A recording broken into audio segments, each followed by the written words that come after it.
రెండవ ప్రపంచ యుద్ధం ఎప్పుడో జరిగింది. కానీ ఇటలీ సైనికులు తొడిగిన బ్యాడ్జీలు ఇప్పుడు నిజామాబాద్లో లభ్యమయ్యాయి. రెండవ ప్రపంచ యుద్ధం నాటి సైనికుల బ్యాడ్జీలు ఇప్పుడు ఎలా ప్రత్యక్షమయ్యాయి అనేది చర్చనీయాంశంగా మారింది. అందుకు ఒక పురాతన ఆలయంలో కనిపించాయి.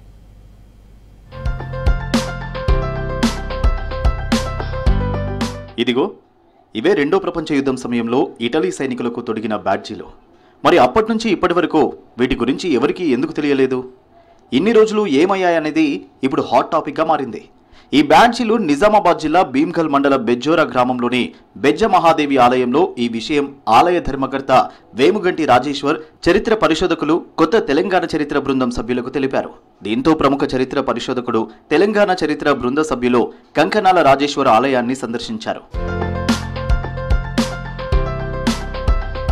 ఆలయం సందర్శనం తర్వాత గుడిలో ఒక మూలన పెట్టి ఉన్న 2 బ్యాడ్జీలను క్షుణ్ణంగా పరిశీలించారు. వాటి ఫోటోలను తెలంగాణ చరిత్ర బృందం రాష్ట్ర కన్వీనర్ శ్రీ రామాజు హరగోపాల్కు చిత్రాలను పంపడంతో వాటి సమాచారాన్ని వెతికి రాబట్టారు.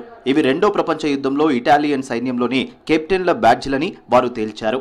ఇందులో ఒకటి ఇటాలియన్ కొలోనియల్ హెల్మెట్ అంటే ఆర్టినరీ రెజిమెంట్ పీట్ హెల్మెట్, రెండవది ఇటాలియన్ ఆర్మీ కావలరీ క్యాప్ బ్యాడ్జీగా గుర్తించారు.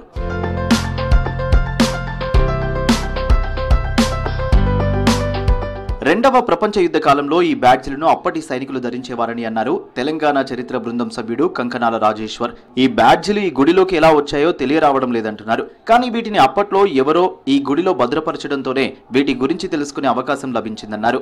మేము చాలా సూక్ష్మంగా చూసినప్పుడు రెండవ ప్రపంచ యుద్ధానికి చెందినటువంటి 2 పతాకాలు లభ్యమవడంతో చాలా వరకు విస్తుపోయాము. ఎందుకంటే అవి ఈ ఆలయంలో ఎలా వచ్చాయో ఇంకా మరింత లోతుగా అధ్యయనం చేస్తే గానీ మనకు అర్థమయ్యేటువంటి పరిస్థితి లేదు.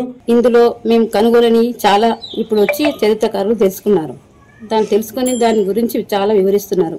ఈ గుడి కాకతీయుల కాలం నాటిది కాబట్టి మా పూర్వీకులు ఎప్పుడు గుర్రం స్వారీ చేసిన వారు కాబట్టి వాళ్ళ చరిత్ర ఎక్కడ ఉందో మాకు తెలియదు.